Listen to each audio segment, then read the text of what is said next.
And good morning, everyone. Today is the 9th of October, 2018. It's Tuesday. I'm Roy Potter. Welcome to the Potter Expositor. If you look at the title of this video, I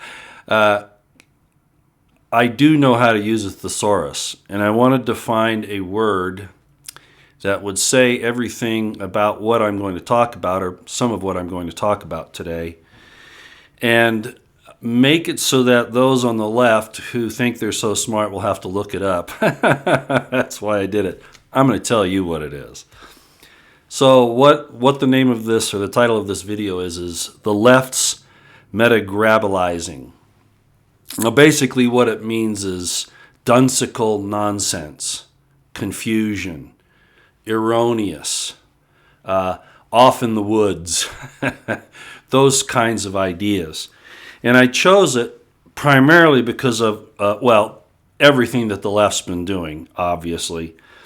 It's amazing to me that these people can call for the deaths of people like Justice now, Kavanaugh, President Trump, etc., because they insist on being able to kill their unborn children. It's just an amazing confusion to me. And that's just one example. But what set me off on this morning was I was on Twitter, and you all know who Chelsea Handler is, right? Well, she posted this tweet, and it says, "Kavanaugh is crying again during his swearing in. Welcome to the Supreme Court of the United States of America."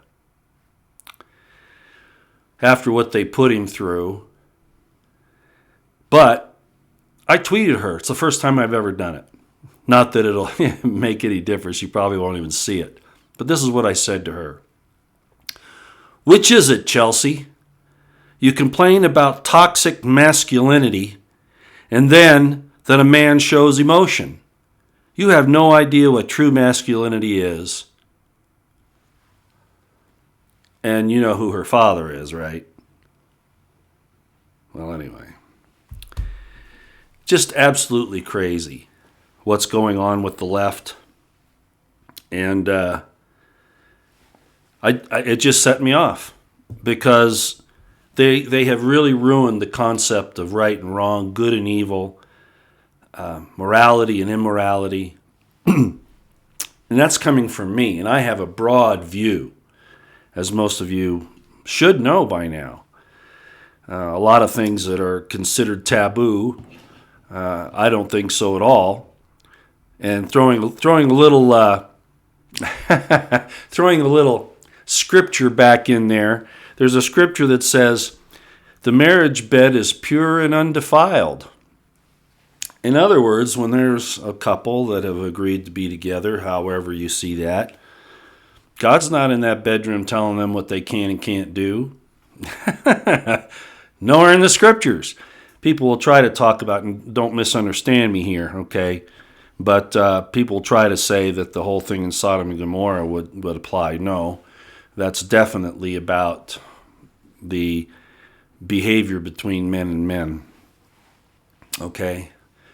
The marriage bed between a man and a woman is pure and undefiled. God doesn't even enter in there. He just hopes that it's being done with the right reason, love, companionship, devotion, those kinds of things. That's my 2 cents for that today. But I also wanted to bring up, just to show how far off, the MeToo movement began because of people like Harvey Weinstein and, that group. Epstein, etc. Isn't it interesting how many Steens there are in this whole business? But you might remember that Rowan Blanchard was the one who actually kind of, brought this to the fore, the Me Too movement, and it started from there. Well, she stated the other day that she's even disappointed that, and I don't want to over dramatize what she said, but basically what she said was that the movement has become corrupted and it's being used for situations that it shouldn't be. Example, Judge Kavanaugh. Sorry, Justice Kavanaugh during those hearings. So that's kind of where we are today, and it's not by accident. You know, the left is throwing so much at us. Again, as I explained a long time ago, this is a military maneuver. It's throwing so much propaganda and so much information at you. It's the same with the MSM, why they change subject day after day, well, several times during the day, is to keep you so flooded with information that you don't know what to objectively concentrate on and resolve. And that's a tactic. It's a form of mass in the principles of war. You throw so much out there that your opponent can't react to it in an effective way. Well, that's what we're seeing. And the left is stepping up. I was going to call this video the left's preparation for war. And that's still apropos because that's going on. If you're keeping any track of the news at all, you see what's happening in Oregon, where they took over a street there and attacked people who went through the intersection. And where the heck were the Portland police? Where the heck were they? And we see that kind of behavior, especially in these leftist, Marxist-controlled towns. I did see the other day that apparently the governor of Oregon, Kate Brown, is now under investigation for some pretty serious stuff. That should have happened a long time ago when the whole Bundy Ranch, well, she didn't have anything to do with Bundy Ranch in particular, but the thing out there at Malheur Refuge occurred. Now, as I said at the time, I didn't agree they should have taken over that building. I think that changed the whole narrative when they did that, and they'll argue that, saying, well, they won. Well, that's not entirely true. But the fact of the matter was those ranchers are not domestic terrorists.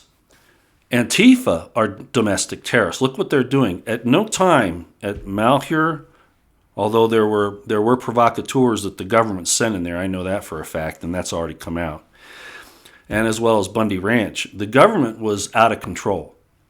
And people had to say enough is enough. Okay, those weren't domestic terrorist acts, despite what Harry Reid wanted, because he had an ulterior motive for wanting to take that land over, as did Clinton and many others, Eric Holder.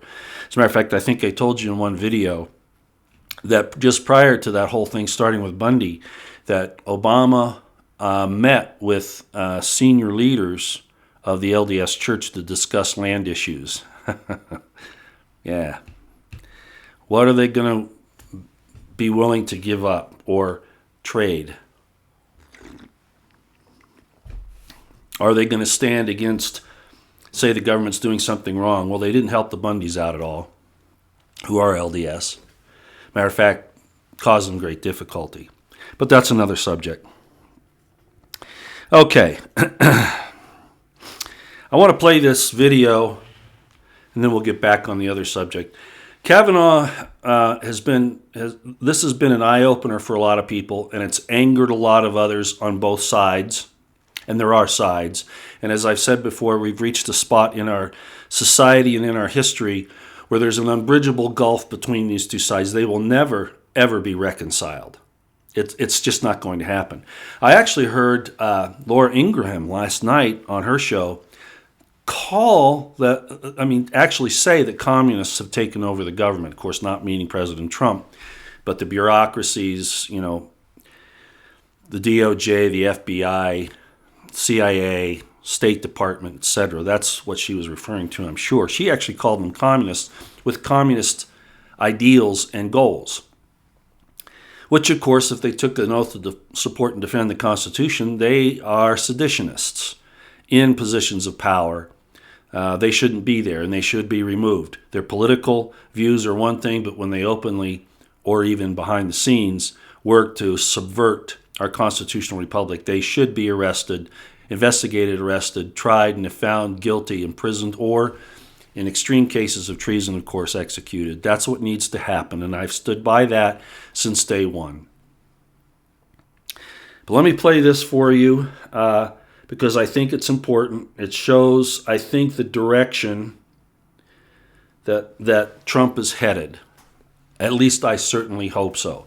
For him, and most of you have already seen this clip, but I want to play it because it was very moving, and I felt a force behind it that we haven't really seen before. So let me play this for you. Here we go. I would like to begin tonight's proceeding differently than perhaps any other event of such magnitude. On behalf of our nation, I want to apologize to Brett and the entire Kavanaugh family for the terrible pain and suffering you have been forced to endure. Those who step forward to serve our country deserve a fair and dignified evaluation, not a campaign of political and personal destruction based on lies and deception. What happened to the Kavanaugh family violates every notion of fairness, decency, and due process.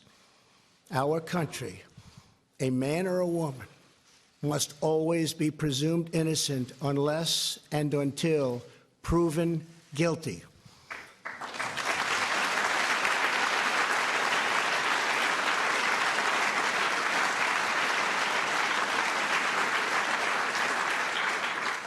And with that, I must state that you, sir, under historic scrutiny, were proven innocent. Thank you.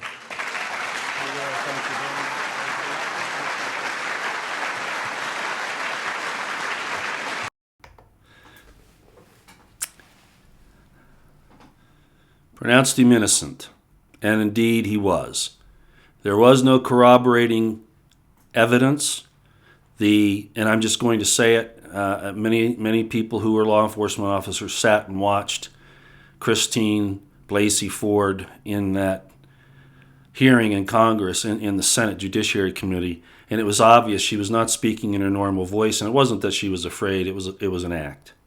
The entire thing was an act. The entire thing was a setup, and they're going to try more of that. There's going to be a lot more of it. And this entire thing that Chelsea Handler said today, or maybe it was yesterday, about first demanding that toxic masculinity go away, and then when a masculine man does have an emotional moment, she finds criticism on that. You see, you can't win with them. No matter what you do, you have to compromise with them. They will never compromise, and we have to stop it.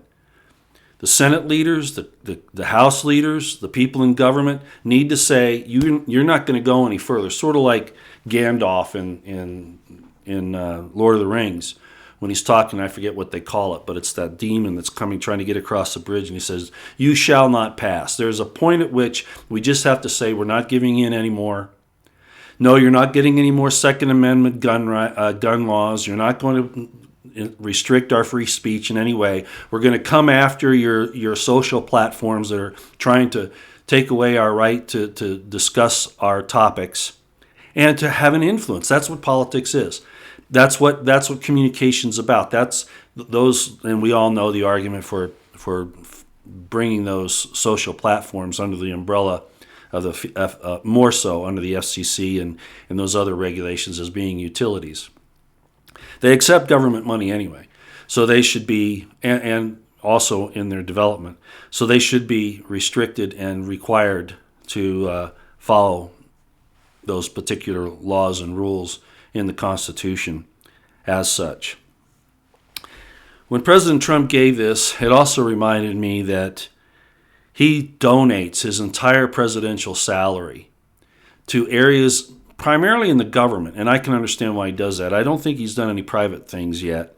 I'm not saying he won't, but in the government, I think it's because they can't accuse him of any graft there, saying that he's showing prejudice or bias to organizations that are outside there. So I'm not finding fault with him in that. The point is, he donates his salary. He doesn't accept it, and a lot of us have forgotten about that. And I want to thank him for doing that. There was an article in The Hill yesterday. My good Republican insider friend told me about it, and I considered reading through the entire thing today because of how important it is. He wanted me to just kind of consolidate the information and give a rollout, but I think I'm just going to do it this way. It's about the national security claims of the FBI and the DOJ, in particular with this entire Russian investigation, the FISA. And by the way, as some people have pointed out, the FISA was the insurance policy. The FISA warrants and all that were the insurance policy because Strzok had already used national security letters to do all of this. And under the circumstances, that was improper. But at any rate, so the point of the Hill article is that the FBI and the DOJ has been caught red-handed, as well as the CIA, classifying things to cover up their own corruption and wrongdoing and even criminal activity. Now, a lot of us have been saying that for a long time, but the Hill article was definitely very good, and I would encourage you to go read that. I believe the name of it, let me give it to you here real quick if I've got it. Let's see, it would be, FBI's smoking gun redactions protected political embarrassment. That's basically from the Hill, and it's written by John Solomon. And you need to go look at that because this was I don't know if it was an eye-opener to a lot of people, but it definitely should be. In that same regard, I don't know if you know who Paul Craig Roberts is. He's kind of an independent. He was under the Reagan cabinet, but he kind of takes the middle road on a lot of things, and he's been really hard on Trump, and rightly so, just like I have, saying, "What are you doing in wars still? What are you doing? Helping the Saudis out in this situation? What are you doing, to Syria? What are you doing with allowing?" Jeff Sessions to go along with civil asset forfeiture, things like that. But he did this article. It was on the 27th of September. It says, Trump, an assessment. And I just wanted to go over this. Basically what he's saying is Trump's done a lot of good things. A lot of things don't make any sense and are actually bad, especially in his foreign policy and letting, like Sessions, do this stuff with marijuana and with trying to go after that, and also the situation with civil asset forfeiture, as I just mentioned, and those types of things. But then he makes a very interesting observation, and I'd like to read this here. After pointing all that out, and the problems with Russia, he was going to mend the problems with Russia, but the neocons got after him, the military-industrial complex got after him, and he talks about this in the article. I think you should go read it. He says this, and I find this extremely astute, and it very well could be what he says here. Now, I will be my own devil's advocate. This is quoting Paul Craig Roberts. When Trump saw how boxed in he was by the material interests of the ruling oligarchy, he decided to finish off Washington's already diminishing influence. Not take away from our defense capabilities, not take away from our ability to negotiate trade, but to stop taking over the whole world as American hegemony. Do you understand the difference? Okay. He appointed Nikki Haley as U.S. ambassador to the UN, where she has done a superb job, and I agree with this entirely, of alienating every country in the world. I won't comment any more on that. Trump has infuriated Europe with tariffs, sanction threats, and orders to Germany not to go forward with the Russian-German natural gas pipeline.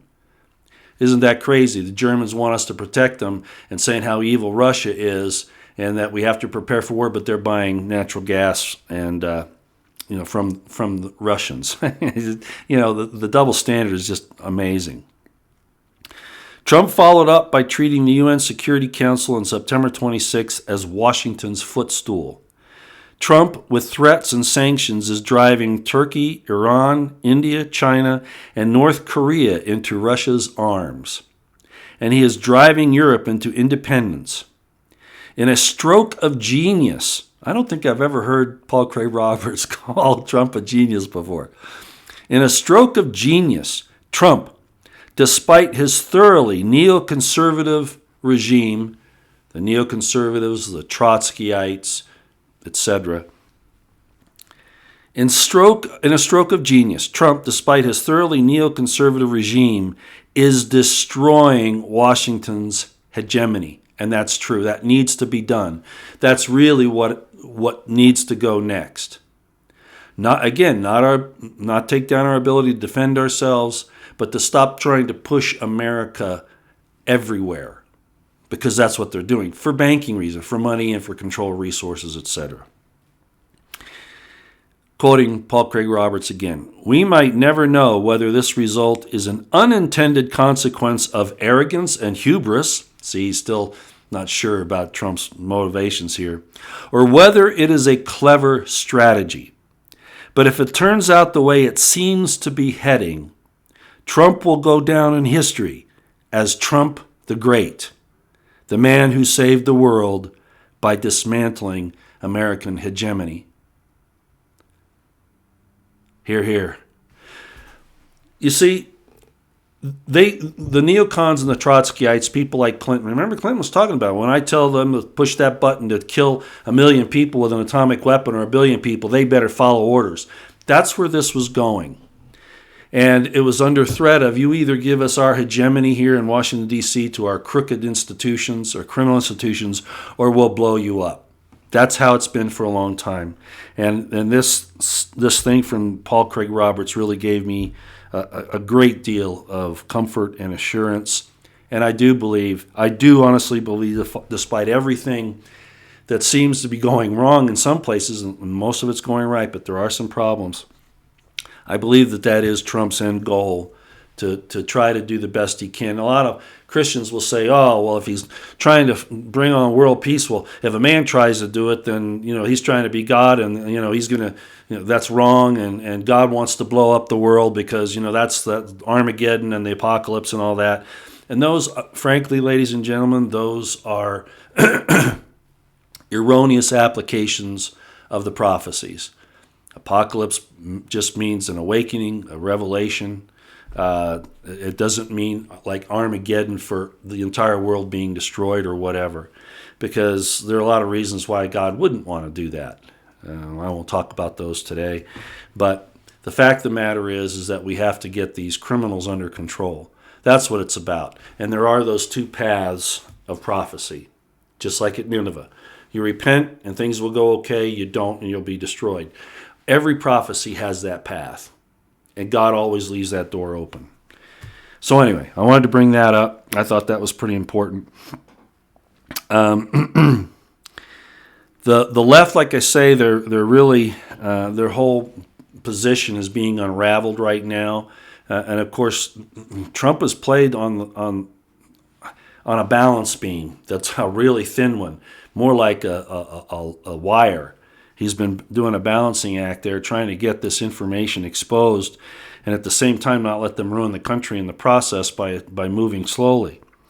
But the left is unraveling. Again, we saw the situation in Portland. We've seen the Antifa attack people. Antifa should be a domestic terror organization. It should be declared that. But no, Obama's Justice Department and FBI and Loretta Lynch and Eric Holder, they go after ranchers who legitimately were standing up for their constitutional protected God-given rights in their land use. And these criminals in D.C., this hegemony thing that's so dangerous, these people, these good red-blooded American ranchers who never went out and destroyed any property anywhere, never demonstrated to the point where they were blocking intersections. Of course, that did happen in I-215, but that was really the government's fault because they took it there. It was all set up. And it really wasn't on the road. It was actually underneath, but people were stopping to see what was going on. And there were a couple of guys up on the bridge. But the bottom line is that these were good red-blooded Americans that the leftist Marxists in government wanted to take down. And it was a step in the direction to continue that behavior into the Clinton administration. That's what they wanted. They wanted to come after good red-blooded Americans. Let Antifa do what they do until they do something against them. There was a plan, as most of you know, that these events with Antifa, etc., were actually planned to occur even under Clinton because it would destabilize.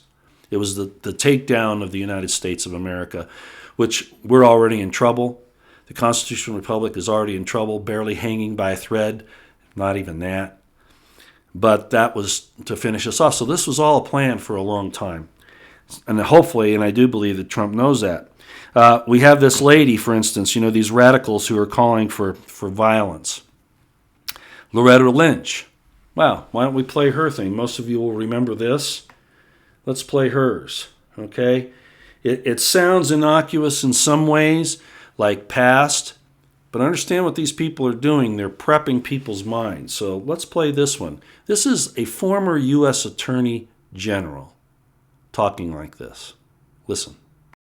I know that this is a time of great fear and uncertainty for so many people. I know it's a time of concern for people who see our rights being assailed, being trampled on, and even being rolled back. I know that this is difficult, but I remind you that this has never been easy. We have always had to work to move this country forward to achieve the great ideals of our founding fathers. And that has been people, individuals who have banded together, ordinary people who simply saw what needed to be done and came together and supported those ideals, who have made the difference. They've marched, they've bled. Yes, some of them have died. This is hard. Every good thing is. We have done this before, we can do this again. Notice it said Democrats. This is serious business. Eric Holder said that just in the last few days since the Kavanaugh confirmation, that the Supreme Court's legitimacy is being called into question. Why do they do that? Because they're not controlling the narrative. They're not getting through those things that are designed to take, by the same token, calling for constitutional enforcement and support. They don't really mean that. They mean as they interpret it, which is entirely different. You notice Loretta Lynch was saying our founding fathers. Well, she never did anything the founding fathers would have done in the first place. She's always opposite that in everything she did, and is continuing to do. Her and Valerie Jarrett and Obama and Holder and all those people that are working against President Trump and against the American people. So you have that, and then you have the likes of this school teacher in Minnesota, Samantha Ness, who's a grade school teacher, and she posted on Twitter, I actually saw this, she posts a spooky spa, I guess, at Look, It's Sam, S-A-M-M, if those of you who have Twitter would like to go look. So it's at Looks, It's Sam, S-A-M-M-M. She says, if we had said this during the Obama era, we would have been in jail. If we even came close to this. None of us did that, okay? Well, I'm sure some people did, but it's not as pervasive as it is through the leftist community. Listen to what she said here, quote, so who's gonna take one for the team and kill Kavanaugh? So they call for killing Kavanaugh, and that's okay, because they're afraid that there might be some type of legal problem if they kill their unborn child. I don't think the Supreme Court would go there. I see Roe versus Wade, which is an evil, evil thing. It's for child sacrifice is what it is. And organ trafficking, a lot of people disagree with that. I don't care. We're going to talk about an organization here at the end of the video today that is not as well known as Vets for Child Rescue, that's run by Craig Sawyer, but another one here in the Intermountain West. They're actually based in Salt Lake City. And I'm going to talk a little bit about that just prior to the ending of the video today. So, as we all know, this abortion thing is very much akin to the child trafficking and organ trafficking problem that we have. And of course, it's a eugenics move by the New World Order as well. The UN, Soros, people like that. And we need to reject these things out of hand. Okay, let's play one more clip, because not only do we have, these people that we've already shown saying these things, calling for uprisings and things like that, but there are actually people in the Senate, Democrats, who are doing the same thing, current government folks. And they try to make it sound innocuous, but they say it's okay. Let me point this out. They say it's okay for people to act like this because they're frustrated. They want to say something. But let me remind you, when people stood up for their true constitutional rights, the right to life, liberty, pursuit of happiness, the right to own weapons, the right to own land, the right to speak their mind, They were met with an army, a federal army in Bunkerville, Utah. Let me remind you about that. So when conservatives try to do it, they're not supposed to have it happen. That's that's wrong. They can't do it. But when the leftists do it, they should do this. They should rise up. They're frustrated. They need to say these things. Do you see this divide? And it's never really to support the Constitution. It's to destroy our republic. I'm sure you all know this lady. She's been in the news quite a bit lately. Here we go. The president and Republicans, what they are saying is that Democratic protesters are, quote, an angry mob. And what I want to ask you about is, it is one thing to protest at the Supreme Court, to do it at the Capitol. That's been done for generations and, frankly, since the founding of this country. It's another thing to run senators out of restaurants, go to their homes. Is that going too far? I think that it just means that there are a lot of people who are very, very much motivated by what is going on, because what happened with Judge Kavanaugh is, from the very beginning, this was not a fair process. What the Republicans did was to telegraph, after Dr. Ford's account came forward, what they telegraphed was, one, Dr. Ford, we don't want to hear from you. Two, if we have to hear from you, we're going to rig the hearing so that should the going after people at restaurants stop? Well, this is what happens, because when you look at white supremacists and all of that, this is what's coming forth in our country. There's a tremendous divisiveness in our country, but this is the kind of activism that occurs, and people make their own decisions. If they violate the law, then they have to account for that. One last. I think that pretty much says it all. Okay, before we get into the final topic for today and then go to chat, I'm going to take a little break. Hope you don't mind. And this is probably egocentric, but I figure it's probably best to talk about my background a little bit more so people understand a little bit about more of what's going on. So let's watch this, and then we'll be back to continue on. Okay, here we go. But to Ogden Kraut, the estimated 30,000 polygamists in the Mountain West are rank-and-file citizens who provide no clues to their beliefs. Well, I think people would be very surprised if they knew how many fundamentalists there were and the positions that they're in government, in state, in the church, in general society. Fundamentalists don't usually go out saying, I'm a fundamentalist. If we expect followers of the principle of polygamy to look a certain way, to stand out in a crowd, Roy Potter challenges and at the same time confirms those conventions. In the early 1980s, Potter attempted the most delicate balancing act imaginable: the private life of a polygamist coupled with the public life of a police officer in a suburb of Salt Lake City. I remember the day quite well. It was November 15th, 1982, and I was to see Car 7, who was a lieutenant on duty, and he put the question right square to me and said, "Are you practicing polygamy?" And I didn't give him the answer right then. I said, "Well, I need a couple of days to write up a statement and give it to you. Will you let me do that?" And he said, "Yes." But the idea of a polygamist getting on their police department was such a great embarrassment to them that I think that was probably some of the impetus for the reason why they pursued me so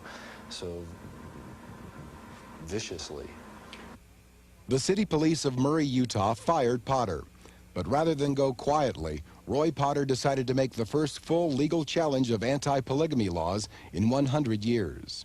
The religious conviction of those who practice plural marriage in Utah is real. And there is no harm that results from it. Polygamists don't cause riots. They're not harming anybody. There's no harm to society by practicing polygamy. The fundamental issue that they did not like and that they attacked was my religious belief. That was what they were after. The judge stated that, and they also stated it in my administrative hearing that if I had just had a girlfriend, that would have been all right. But the fact that I believed in and practiced my religious convictions, that they couldn't have that. In a battle that sputters to a halt on the steps of the U.S. Supreme Court, Potter loses. Polygamy, however motivated, is not deemed an exercise of religion protected by the Constitution. But the losses run deeper. His career is gone, 2 of his 3 wives leave, and Roy Potter becomes a pariah. If I had gone away quietly, I probably would have been all right. But because I wouldn't lay down and die and roll over and hide from it, and put my head in the sand, a retribution had to be carried out. At least that's the way I feel it has turned out. If a spiritual belief or a spiritual event is really important to you, then you have to be willing to sacrifice for it, or it doesn't mean anything. The Roy Potter lesson keeps plural marriage on a quasi-underground level in the contemporary Mountain West. Congregational meetings offer compelling evidence that belief in the principle has survived prosecution and ostracism. Yet the families fiercely guard their identities and privacy for fear of retribution.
Well, that was a rather long break, but I felt like I needed to play both of those because of the subject matter I'm going to address now. As you know, I've supported Craig Sawyer and Vets for Child Rescue looking for pedophiles, child trafficking, victims of human trafficking, and of course victims of pedophilia. I was showing his Veterans for Child Rescue different memes and posters for a long time. And then when I started the live stream, it's a little more difficult to do that. But I still support all of those efforts. Now, the subject matter I'm going to talk about now, some people say, gee, why would he do that? Well, there's a reason. It's because all societies, I don't care if it's Catholics, which we've seen, right, with the child abuse and sexual exploitation and ritual abuse that's happened there. I've talked about it in the Mormon Church. I've talked about it, in government. I've talked about how pervasive it is and how it's really the worship of demons. It really is. It's a worship of Moloch to pass your children. Abortion and child trafficking are very similar in nature. It has to do with sending your children through the fire of Molech, sacrificing to Moloch, how some people say it differently, depending upon the Hebraic pronunciations and vowels. But at any rate, it's about that demonic activity. And unfortunately, every society has done it. every society, especially when they reach a level of decadence, debauchery, and evil that certainly ours has. So just to show you, of course, I was involved not with the groups. I never, ever joined a group. And I've told you that before. I'm not a joiner in that sense. I might go and investigate, but as far as that is concerned, joining, the last thing I ever joined was the Mormon Church. And then after I found out what happened there and what they were willing to do for various things, I've never joined anything else. I find God independently. Don't need a priest between me and God, right? Well, still, there are biblical reasons for marriage, biblical reasons for plural marriage, however you feel about it. Of course, the Muslims regard it in some esteem, and because of it, their population is taking over other sectors of the world, primarily Western Europe, and they're even succeeding here in the United States. Laura Loomer has come out and talked about the dangers of Sharia law. She doesn't understand that some of that is actually from the Jewish faith, the Israelite faith, twisted by and large. But I'll hopefully get to talk to Laura Loomer about that at some point. I kind of doubt that'll ever happen. But the point is that these different organizations, they always put the best foot forward until you get into them and you find out what's going on. Now, because of my situation with plural marriage in the past, I've often been accused of protecting them. I'll protect them in their rights to do that as long as it's between consenting adults. Everybody's aware of what's going on, and the children aren't, and they usually won't be. I'm going to say this up front. Normally in these relationships, or like any other society, by and large, the parents make every effort to take good care of them. I want you to understand that. Just because they're in monogamy or polygamy or whatever doesn't mean that they don't love, appreciate, adore, and take care of their children. But just like in the rest of society, there are those who will become vultures. They will come in and they will use that system to supply people, especially children, to the unsavory. I can't say that I ever saw that happen there, but it would not surprise me. And from what I found out in a meeting that I had on Saturday, I wouldn't be a bit surprised that it's going on. I was aware of some things. Certainly marrying or taking young girls under the age of adulthood, 18 and younger, is not a good idea. As a matter of fact, it's just outright wrong. There are exceptions, but that situation that these different groups do isn't the one that should be an exception.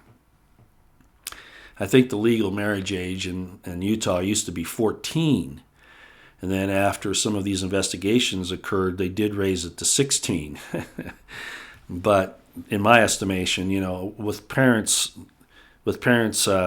okay, and this even happens in the monogamy world, 16 is probably still a little young in my book, but it's probably better than saying no and have them go off somewhere, right? But that's a personal choice. The families have to make those decisions. So at any rate, I wanted you to know that I don't look at criminal behavior in any group, even if it's something that I seem to support as far as the groups are concerned. I will not stand for criminal behavior. The taking advantage of people, the stealing from them, and especially their children. Now, as I was talking to these people on Saturday, I explained to them that there are many Luciferian communities throughout the world that pretend to be one thing but are really something else. And I named some of them. And they get into communities just like the Irish Catholics do, just like the Jews do, just like, now the Muslims do, the Islam people, Muslims, just like they congregate. We celebrate our country as diversity, but that's really not a good thing. We should become Americans. But of course, we see a move away from that. But regardless, you have these enclaves of these communities. Well, you have Luciferian communities as well. And we've seen some of those in the news, and we didn't recognize them when we saw them because of the way the news handled it. I'm not going to go into detail about that, but I just want you to know I'm aware of it. I've been involved in very significant pedophilia investigations in the past, and probably will be in the future the way things are looking right now. So let me remind you that the chat is on as we enter this subject here. We've been going for a little over 45 minutes. I'm not going to make this long today. Still trying to keep my voice. And I didn't tell her I was going to bring up her organization and her name, but I think that what she's doing is worthwhile. And I'm just going to say, I don't want these people that are doing this to use this as a reason to attack all families that are engaged in their choice of living arrangements, which has a tendency to happen. I know some of the members of this organization, and that's how they've operated in the past. They use it as a sledgehammer to destroy those that, and they're women, of course, that have felt like they need to take some type of retribution on men. Gee, where have we heard that before? However you feel about it, I wanted to make that caveat. So what I'm saying here is that this organization's primary goal is to help those who may be trying to escape child trafficking in polygamous communities. And again, it depends on what community you're talking about. I'm not going to name them here. I'm not going to explain them. But depending upon which community, and I'm going to say more of an organization, some are more guilty of it than others. It's not across the spectrum. I want to say that and emphasize it again. Everybody that's involved in this marriage relationship is not a child trafficker or a sexual child abuser or sexual ritual, satanic ritual abuser. I'm not saying that. But by the same token, we can't look the other way, right? We can't. So we have to be able to examine these things for the sake of the people that might be hurt. Now, she brought up a particular situation that I was aware of, kind of, not in any great detail, but it was surprising to me that she knew that there were government people involved, as well as people in these different communities. And again, I'm not saying all of them are like this, but it does exist there, just as I said, as it does in the Catholics, as it does, under Sharia law, they can take young boys and girls, before the age of puberty, I think it is. It's been a long time since I studied that aspect of it, but the point is, some of these things are institutionalized. So I want to refer you, if I may, to an organization that's trying to look into these matters, and it's called Sound Choice Coalition. Sound Choice Coalition. And the director, and I met her the other night, is Angela Kelly. So, along with Craig Sawyer and what he's doing, and I know there are a lot of these organizations around, you might want to give Sound Choices Coalition. I'm sorry, Angela, if I mispronounced that. Sound Choices Coalition. So you can find that. You can go ahead and Google it, and you can find it. As far as I can tell, they have a LinkedIn website, the LinkedIn account, and they also have a Facebook account. And you'll be able to see both of those if you Google this information. So the current director is Angela Kelly, and the name of the organization is Sound Choices Coalition. And because of what they're trying to do to help children, and I'm going to say it again, just because children are in these situations as far as the family structure is concerned, that's not abuse. And I will not stand for people going after people trying to live their lives as decently as they can in the manner that Abraham, Jacob, Gideon, etc. tried to do it. Okay, I'm not going to sit here and allow that to happen. But when there's real abuse, and there is, she has some evidence of many children actually being trafficked out of one particular group, but I know that she's aware of some others. These things need to be addressed. So if you will go look that up, now you know why I went through that whole thing.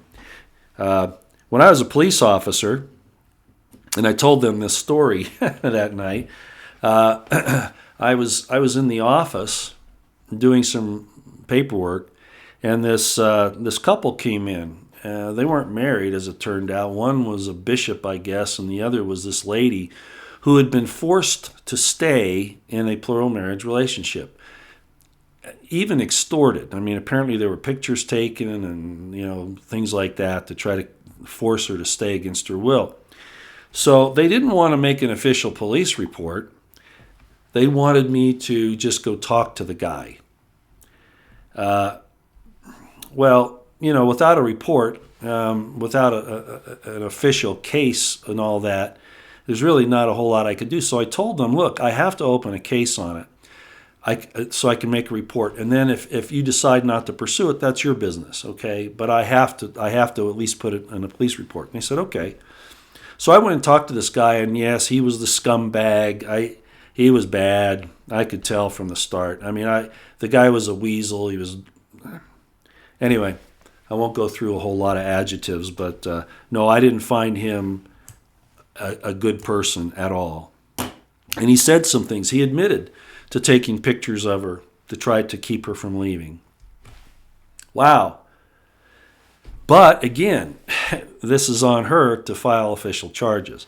So I just told him she needs to get her belongings, so she's going to come and pick them up. Don't give her any trouble. Well, anyway, she ended up leaving, and I followed up and I said, look, I filed a report, but I just want to double check and make sure, you really need to file charges on this. This was basically kidnapping and using extortion and fear to keep you from, doing what you felt was best for you. And she still refused. Well, anyway, the point is I wrote this report, and it was in the files. Now, when I was at Murray, I kept a copy of every police report I ever wrote. They came in carbon copies, so I always kept a copy, okay? The other copy went into the file, and this is before, computers really came into play. So these hard copies were what we went on. Now, there was a book, of course. There was a running tally of the police report numbers, right? But at any rate, when my whole case came out, there was an individual, I'm not going to say his name, but to brown-nose the administration and other things, he had the audacity and the criminal behavior, because this is criminal, to go into the file and remove my report on this instance, and then claim that I never filed the report. But I had the copy. And during my court proceedings, when I was accused of this, of course, it was a civil procedure. It was not criminal. I was the one suing Murray City and the state of Utah. It wasn't criminal like a lot of people thought. It wasn't. I was doing the action. And during the proceedings, I was accused of this. The state and Murray were trying to show how bad I was, that I wouldn't enforce the law. I had my police report. Okay. So like that, these people here, I believe, despite the fact I know a couple of their members, and in my estimation, they are not entirely trustworthy. They have an axe to grind. I believe that Angela Kelly and most of the people she's dealing with are good folks. So please go give her your support. Sound Choices Coalition. Look them up on Google if you need to, and you can find them there. Okay. So we've gone 55 minutes, so I'm going to take a few minutes of questions here. Let's take a look and see what you got. This is interesting. Candace K., Lady Nancy, we are not to have any fear of anyone or anything except our Heavenly Father. Just so you know, it's okay to look at it that way because I know the scriptures talk about the word fear, but in Hebrew, the actual word is awe, so that you know, okay? You don't want to fear your Father, do you? You want to respect Him, love Him, abide by His counsel and His commandments. It's really not fear, it's awe. It kind of puts a whole nother aspect onto this relationship that we have. God wants us to be in awe of Him, of the creation, of the fact that everything that we see every day is a new piece of art Nothing ever stays the same. You go out and you look at the clouds, the sunsets, the sunrises, everything. It's a massive amount of variety. That's what God's about. Rebecca Ann Settlegeary, Haley has resigns. Are you saying Nikki Haley resigned? I can't imagine that. I'm gonna have to double check that. Finest Planet 88. Roy, you might be considered to be taboo. Mormons aren't supposed to talk to me. And by the way, I had been a Jehovah's Witness at some point, so when the witnesses come by, I don't really have anything against witnesses. Everybody's trying to find their own way. But all I have to do to convince them that I don't want to hear what they're telling me is tell them I was excommunicated from the J-Dubs, and they have to stop talking to you. I used that on Barry White here a while back, too, as a matter of fact. Wow, Mark SEMI. Roy, yes, she has put in her resignation for the end of the year. Nikki Haley. Well, I've been against Nikki Haley from the start. When Trump picked her as the U.S. ambassador to the UN, I was devastated. I couldn't believe he would do that. She does not have his best interest in mind, and not the best interest of the country. She's a globalist. So I'm going to double check that, but thank you for the information. I appreciate it. Because, yeah, she needs to go. And so does Bolton. Bolton doesn't need to be in there either. And there are others, but those two, man, I'd just love to get rid of them. She is gone. All righty, Tex Angel. Absolutely. Wow. Fact Finder, I'm sorry to hear that. I won't repeat it, though. Yeah, good. I like this. Finest Planet again. Yes, goodbye and good riddance, Nikki. Yeah, absolutely. Absolutely. One of the things that Trump did, I'm hoping that now he can turn this entire thing over. As a matter of fact, my Republican insider that I often mention, he said the other day, Trump better not make these mistakes again of putting neocon, Trotskyite, deep state, New World Order people in his cabinet, in his administration. When these types of folks leave, he's got to replace them with his true supporters. They may not have all the experience that these people have, but does that mean that we need that experience? Probably not. We probably need fresh eyes on it. The nuts and bolts of how the government works, that's one thing. But we need to get rid of these people that have the agenda of the elites, not the agenda of the American people. So that's great. Wow, cool. So everybody's saying yes, that's in fact true. That's what's happened. Well, good. I'm glad to hear that. Okay, absolutely. Big Toe's saying it. Everybody's saying it. All right. That's good news as far as I'm concerned. You heard me quote Paul Craig Roberts here. He said she's been effective in turning every country in the world against us. And it's true. She's a haughty adjective. Haughty and not as smart as she likes to pretend she is. Okay. Is Bolton next? I hope so. I don't like Bolton either. Bolton wants to take us to war. That's his answer to everything is war. And we have to awaken and get away from that. That's not the way to handle things. We don't need it anymore. Look at that poor reporter, Victoria Mongravia, I think was her name, and I'm sorry if I'm mispronouncing it. Nice young lady, 27 years old, in Bulgaria. She was reporting on the corruption of the EU, and she was raped and murdered. You know what? Those types of things cause me nightmares. And of course, the people say, oh, no, it wasn't because of what she was finding out. It was just a random, No, it wasn't. No, it wasn't. We've had too many of these. Too many of them. Okay, it's been an hour. I want to thank everybody for coming. Thanks for putting up with that last little bit. I know that seemed a little redundant, but I wanted to emphasize my position on the subjects. And people that claim that I was trying to hide that for years, no, it's just that we've got other important things to talk about than what people do in their bedrooms. Okay? I mean, that's kind of fun. I'll admit that. It's like I think I've told this joke before, and I'm not saying this to brag, but in the Army they used to call me, the officer that doesn't shoot blanks, and they didn't mean on the battlefield. All right? Okay, everybody, thanks for coming. Keep your eyes on the horizon, your ears to the ground. Keep your situational awareness on high. The left wants to start a war. They're going to do it. And I hope Trump has a counter plan to stop this, or at least take it on without causing too much trouble. All right? Let's hope so. God bless you. God bless yours. God bless the Constitutional Republic of the United States of America and the Second American Revolution. Get out and vote in the midterms. This is the next step in the war. They're going to try to mess that up. Okay? We have to make a big showing at the midterms. It's an absolute 100% necessity. And I'd say, I was saying in the contested states, the battleground states, I'd just say everywhere. We need to throw this out so that Trump has a mandate and he can follow through. Okay? All right. And, of course, God bless Donald Trump and all of his righteous endeavors. And may the Spirit of the Lord descend upon him and give him the spirit of discernment as the dews from heaven, that he may know the right from the wrong and have the courage to do the right thing. And with that, I'll bid you all adieu. I hope you have a great day, and we'll see you later.